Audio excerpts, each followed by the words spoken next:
Hi, listeners. Welcome to Grief Out Loud. Remember the last time you tried to talk about grief and suddenly everyone left the room? Grief Out Loud is opening up this often avoided conversation because grief is hard enough without having to go through it alone. We bring you a mix of personal stories, tips for supporting children, teens, and yourself, and interviews with bereavement professionals. Platitude and cliche-free, we promise. Grief Out Loud is hosted by me, Janet Cristofero, and produced by the Dougy Center for Grieving Children and Families in Portland, Oregon.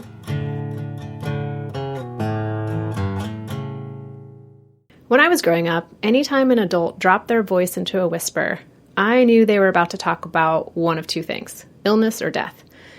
Even before I really understood what words like cancer or suicide even meant, I knew that whisper tone. It was different than the whisper they used when trying to keep me from finding the truth out about the tooth fairy, but very similar to the one they used when talking about friends or family who were getting a divorce, losing a job, or some other type of not fit for polite company kind of talk. As I got older and became an adult myself, I thought people would stop using the whisper voice if there weren't any kids around. But I soon realized that no matter who was nearby, certain topics were still relegated to the whisper corner. Today's guest is one of the fiercest advocates out there for inviting people to move out of that whisper corner and to talk, write, or otherwise express their grief openly.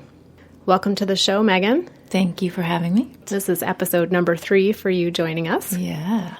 For those of you who are not familiar with Megan, her last name is Devine. That's Devine, just to be clear. Right. And she is the author of a new book called It's Okay That You're Not Okay, Meeting Grief and Loss in a Culture That Doesn't Understand. And she's also the owner and writer and publisher of an amazing website called Refuge in Grief, and I'll link to that in our show notes. And Megan, this is also the first time you've been on the show since we changed our name to Grief Out Loud. And I can't think of a more perfect person to talk to about talking or not talking about grief.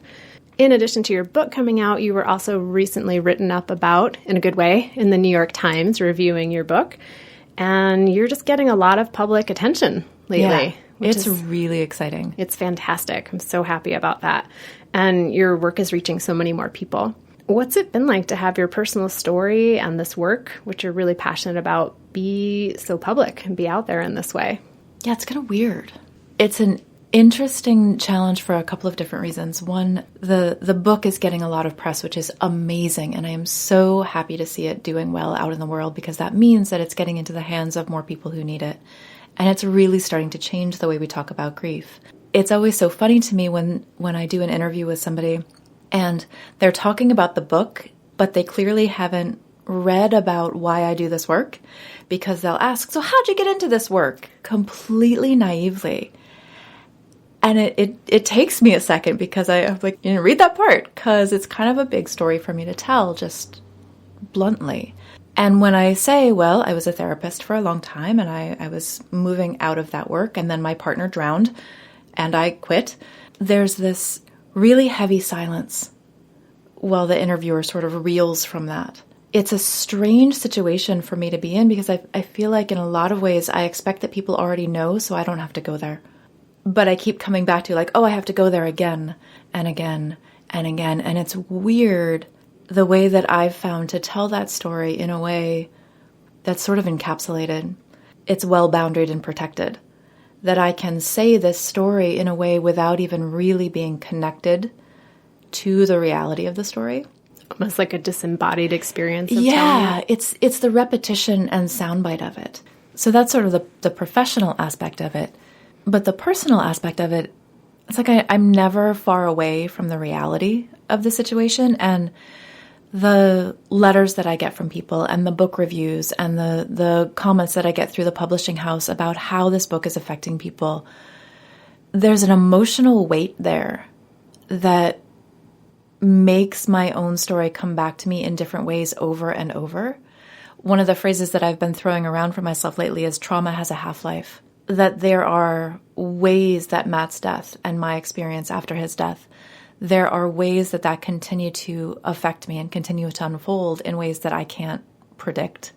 So it's a weird thing to base my life on an intensely painful thing and keep my hand on it at the same time all the time. Makes me think about there's lots of people in the world who experience grief and tragedy and heartbreak, and they take that grief and they use it as motivation to do work in the world. Some in small scale for maybe creating a memorial for the person who died, and some in large scale work of starting an entire movement. And I wonder if that's true for them as well, of how their story is what they have to lead with in almost every interaction. And I actually think that a lot of us, certainly not everybody, but sometimes when you create something like this out of your own personal loss, it's a way to keep it front and center in a culture that wants you to put it behind you and not talk about it. I find this with a lot of the parents in my readership and in my student body who are grieving the death of a child, usually from an accident, and they've started a foundation in their child's name or started some advocacy program. It's like they found a way to keep a legitimate way in the eyes of the culture to keep their child's story and their life front and center. It's almost like it gives you an excuse in this culture to keep talking about the person who's died because you're doing something with it. Like you found a way that would make other people comfortable, but then you could also still be present with your grief in public about it. Yeah. We started off talking about the whisper corner, which is kind of my new obsession. I don't know why. What have you seen people do or say, or how it might change them if they have had an experience in their grief where they feel like it was relegated to the whisper corner, whether because that's what felt most comfortable to them or because the way other people were responding to them sort of pushed them into the whisper corner? What kinds of changes have you seen when people do start talking more openly? That is such a great question. So I'm with you with the obsession with the whisper corner. There's such a gag order on talking about grief in this culture. And my work is really allowing people to tell the truth about their own experience and reflecting that truth back to them. So it's really allowing people to take the muffle or the muzzle off of what their experience is. And when you're allowed to tell the truth without anybody silencing it or making it more pretty or telling you it should be different than what you are, something really powerful happens. When you're allowed to tell the truth of your own experience, it changes it. It doesn't make it hurt less, but being companioned inside that truth is a vastly different experience than feeling like you need to make it smaller or more palatable or quieter or not so disruptive to the people around you. There is something really deeply powerful about speaking your truth and being as loud and messy or honest as you need to be. I can get caught up thinking if someone's being open and expressive about their grief, they're talking about how hard it is, and they haven't had a chance to talk about how hard it is. And what gets lost in there sometimes are the people who get to come out of the whisper corner and say, there's an element of relief for me, or the relationship I had with the person who died was really conflicted and ambivalent, and I'm struggling with feeling like maybe I'm not grieving enough, and how powerful to be able to say that and be received as well. Yeah, that whatever your experience is, it's valid because it's yours.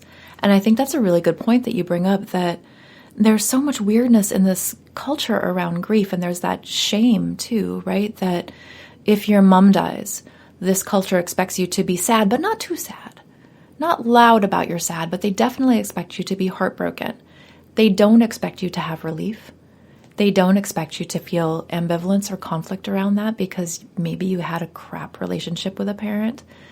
So there's sort of even a hierarchy inside the whisper corner about what's okay to whisper and what's okay to not whisper. And what power there is in being allowed to claim the sovereignty of your own experience and not have somebody take it away from you. Well, speaking about telling the truth, I mean, this work has definitely put you in a role of telling the truth about your own grief. And I'm wondering how this advocacy work and being present with hundreds and thousands of people through your writing, your grief course and your book and your public appearances, how has that changed your own personal experience with grief? I feel like I am more able to have no answers for things than I used to be. I like to believe that I've always been pretty good at holding space for whatever's going on for somebody, both as a friend and as a clinician. What's different in my own grief and with the thousands of people I've been privileged to listen to and witness is I'm okay to have no response at all other than my presence. And realizing that that is actually what's called for. So I think my tolerance for my own helplessness is a lot bigger. Not needing to rush in and fix it or change not only not needing to fix it, but not needing to even offer comfort through the words that I think need to be spoken. Does that make sense? Absolutely. That there is a present silence that for me is the correct response, correct for me. That I don't even need to tell somebody, I'm sorry that happened. Right? It's more that I think my comfort and my facility with reflecting somebody's truth back to them and letting that be powerful. I think that's more instinct now than it used to be. It's amazing, isn't it, how hard it can be to do less? Yeah, right? Because there's that helplessness. There's that, like, we hear somebody in pain and we want to fix it. I think on some level we know we can't. But our enculturation and our socialization and our care for other people make us want to fix it. And that dissonance between the two, that deep knowledge that we can't make it better, and that desire to make it better, they sort of duke it out. And we start feeling helpless, and nobody likes to feel helpless. And how challenging it is, how difficult it can be to break that habit of fixing things for somebody or making it better. And the hard work that it really takes to be able to stand silently and bear witness and reflect somebody's truth back to them and let them have it. Yeah, that idea of withstanding, I think is so powerful, and something we talk a lot with the people we train here to be present with the kids and the teens in the grief support groups of how can you work on the ability, like building up your emotional muscle to withstand that intensity from somebody else. Can you tell us a little bit about the most recent article that you wrote for the website Order of the Good Death? So I've had a collaboration with members of the Order of the Good Death for a few years now, and if you don't know them, you should really check them out because they're incredible people. And the piece that just came out on the Order of the Good Death website is about death positivity in the face of violent or accidental deaths, like things that are outside the natural order of things. For listeners and for people like me who don't quite get what the death positivity movement is, can you give us a short synopsis? Yeah. So the death positivity and the death positive movement is a movement that started with Caitlin Dowdy, who's the lead there of the Order of the Good Death, to start making conversations about death normal and friendly, and to talk about death as a normal part of life. It's very akin to what we do in the grief world, right? Like death in the whisper corner, like nobody talks about it or we're afraid of it. Caitlin and other members of the order work in the funeral professions where they're really letting people take back family control of memorials and burials and what are your options, and sort of taking it away from that removed distance that we don't see all of our choices and we don't know what our choices are. We sort of just outsource it to somebody who says, you'll do this, this, and this. And there's a time and a place for that, but a lot of the death positive movement is about education and what are your options and what are the rules and laws in your state, trying to bring death care back into a family process instead of an institutional process, which is a really powerful thing to do. And so my work with them has really been around, so we're talking about death as a natural process, and we want to get comfortable with that. And we know sort of in this culture we're afraid to talk about death, but I think we're actually way more afraid of grief, especially grief around accidental death or death due to hate crime or violent crime or acts of war, any of these things that are sort of outside our ideas of the natural order of life or a natural Western lifespan. The death positive tenets make a lot of sense if we're talking about, a grandparent who died at the end of a long life and had what we understand as a beautiful death and we're sad, and we can sort of fit it into our known world order. Like this fits into what we assume to be the natural progression of life and the end of life. Yeah, and it's not that it makes it easy, and it's not that one grief is harder than another, but those deaths at the end of that natural Western lifespan that sort of go in what we think of as the correct order, they don't fundamentally change our sense of safety in the world or our place in the world. And if a baby dies or when a baby dies, there's that really intense dissonance because it's not, quote unquote, the way it should be. Or, a young black man who's killed at a random traffic stop. Like that shouldn't happen. And those sorts of deaths, it's really weird when we talk about those kinds of deaths and death positivity in the same sentence. So the article that I wrote for the Order of the Good Death is how do we talk about that? How do we speak about death as something that we need to become familiar with and we need to be comfortable talking about, right alongside our knowledge that weird and violent and accidental things happen, and we need to find a way to talk about those as well. We can't make conversations about death part of our normal cultural landscape and not make room for things that reorder the world. And what comes to mind is we work a lot with families who somebody has an advanced serious illness. So that might fit into the quote unquote like natural order of dying because it's an illness. But oftentimes these are people who are quite young. They have young children. And even for them, there can be this resistance to this idea of... Well, the other piece I wanted to say, too, is I think sometimes positivity gets equated with acceptance. Yeah. And those are two very different things. And so I was just curious from that idea of, we talk about a violent death or a death of a baby, but for a dad who's 45 and he has cancer and he's like, I want to fight this until the absolute last minute. I don't want to be positive about my death coming up, and I don't want to talk very openly about it. I want to be like fighting this. Yeah, there's so much in that. So for my working definition, which is not the be-all and end-all of everything, I would still think of a 45-year-old dying or having cancer and wrestling it and dying from it. Like, I would still call that out of order. Like, that's not how we like to think of things happening. And that I love that you brought up the sort of the linguistic precision there of positivity. I have some trouble with that word too. I mean, I feel like a lot of my work is battling an expectation of positivity, right? Like if you don't find something positive in your loss, you're failing somehow, and that's garbage. Like, what are the gifts in your grief? Right? We're a culture that is so insistent on finding something positive, finding a gift, finding the good thing, and some stuff doesn't have any positive slant to it, and that's fine. I mean, it's not fine that it doesn't have one, but it's fine to say there's nothing good inside this. This is part of the cultural whisper corner that if you're going to talk about grief at all, you're only allowed to talk about it with a rosy outcome, with some sort of gift embedded in it, and that's just cruel. Whether we're talking about the death positive movement or like the grief revolution, that insistence on a happy ending, that insistence on finding some positive spin to it, there's really no basis of validity inside that. You don't get a pass-fail on grief or on your experience of death by how positive you can be about it. And that's not to say that lots of people won't find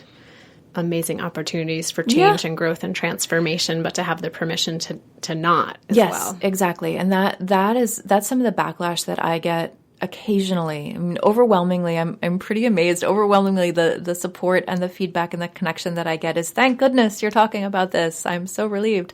But occasionally I get hate mail, and the hate mail is like, how dare you tell me that I'm not supposed to be positive, or that I didn't find a gift in my mother's dying? And I'm like, I never say that. What I say is whatever is true for you gets to be held as valid.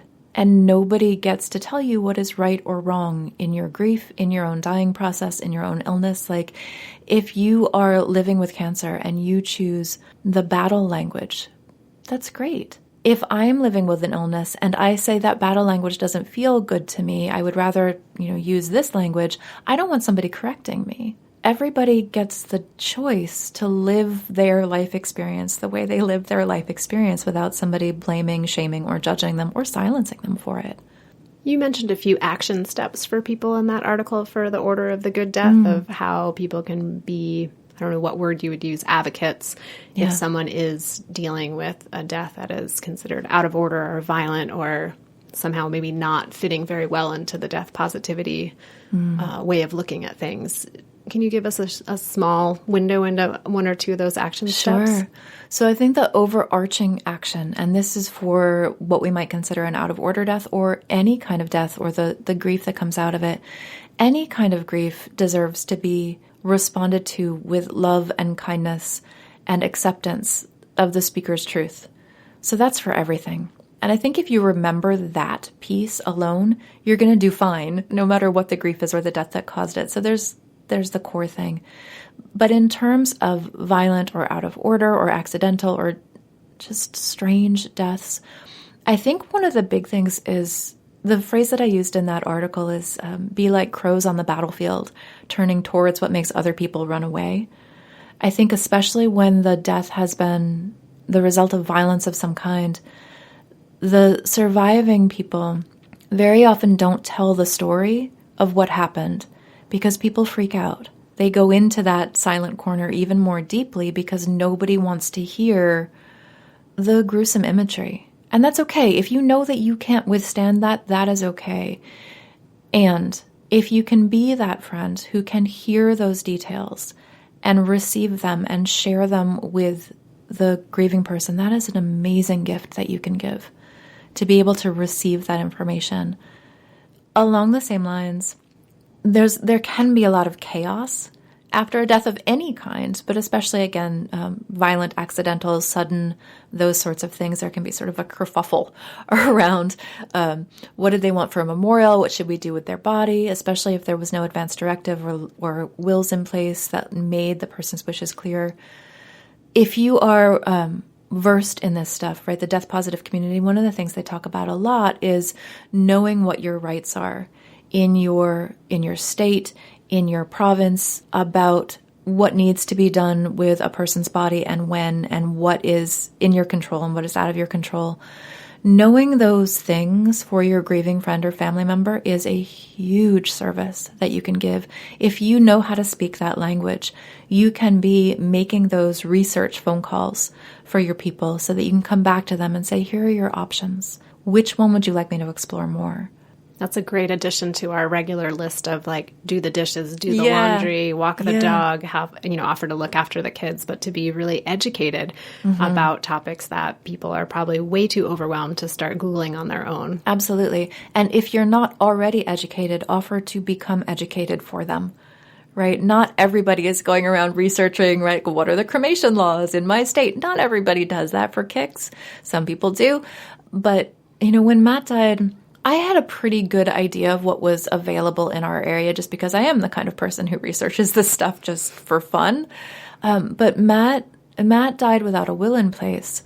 So even though his son and his dad and I knew what he would want done with his body in the event of some highly unlikely death, wider friends and family weren't aware of that or didn't particularly care. And so there was a lot of interpersonal melodrama.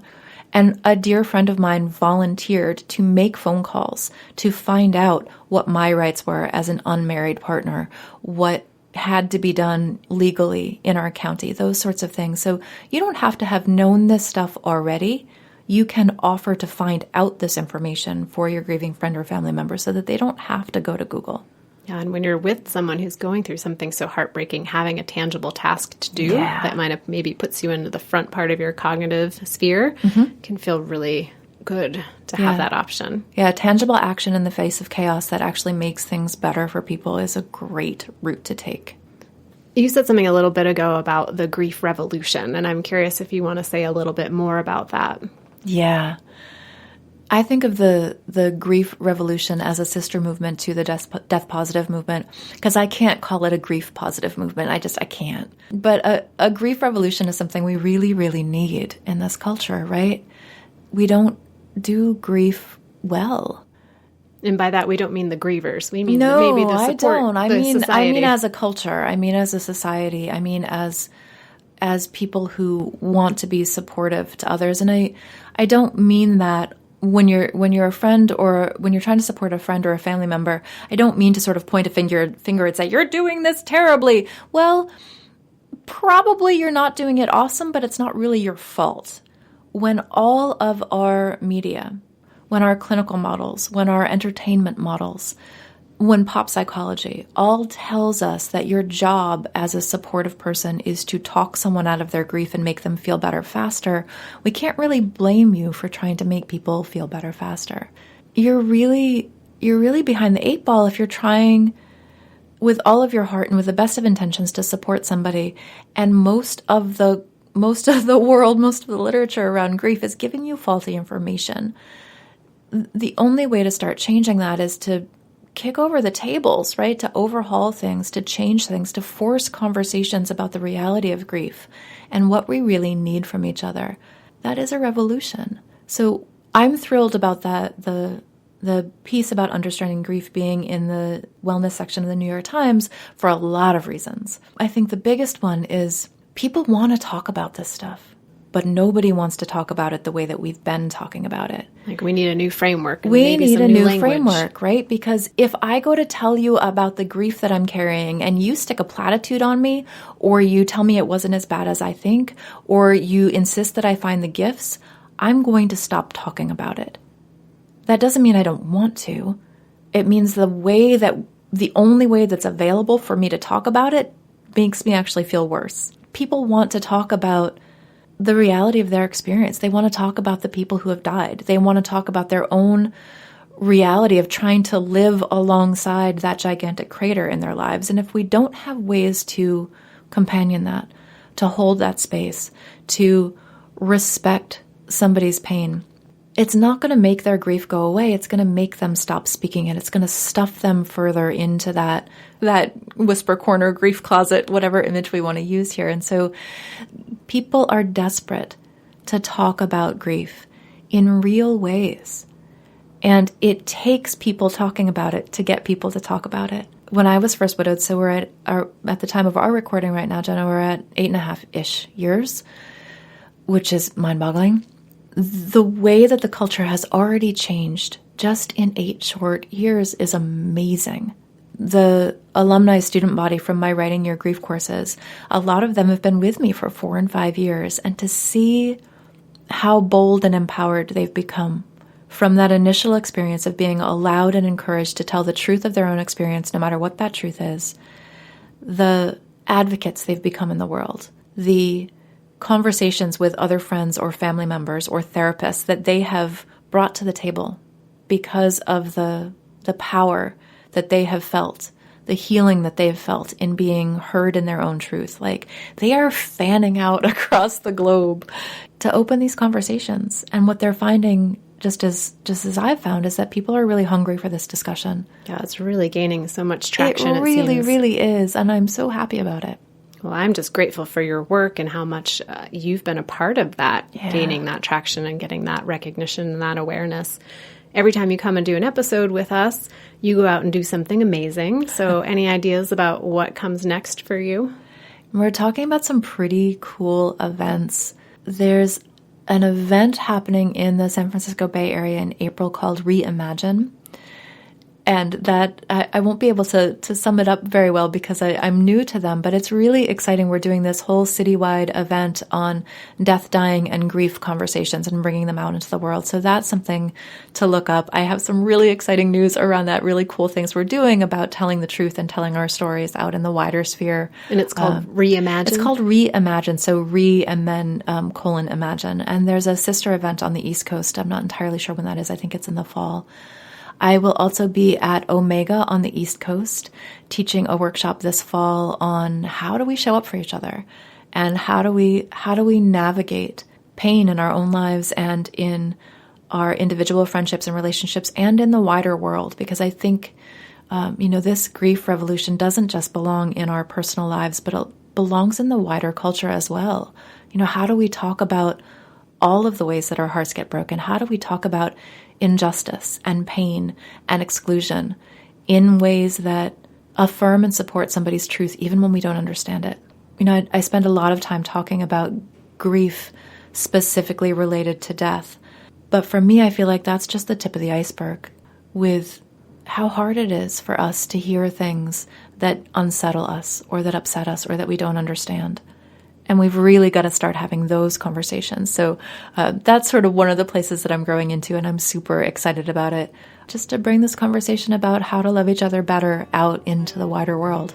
Well, I'm so appreciative of you and for you coming and telling us about all of this exciting stuff that you're working on. Thank you for being part of our podcast again. Yeah, thanks for having me. And listeners out there, it sounds like you can hang out with Megan on the East Coast or the West Coast or online at refugeandgrief.com, or you can check out her book, It's Okay That You're Not Okay, available everywhere, pretty sure. Yeah. And if you are joining us for the first time, welcome. And you can find any past episode at our website, dougy.org, Stitcher, iTunes, any other platform you might listen to podcasts.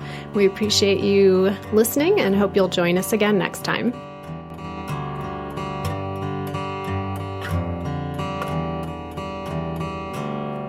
Thanks for listening. Music for this episode was written and performed by Layla Chieco.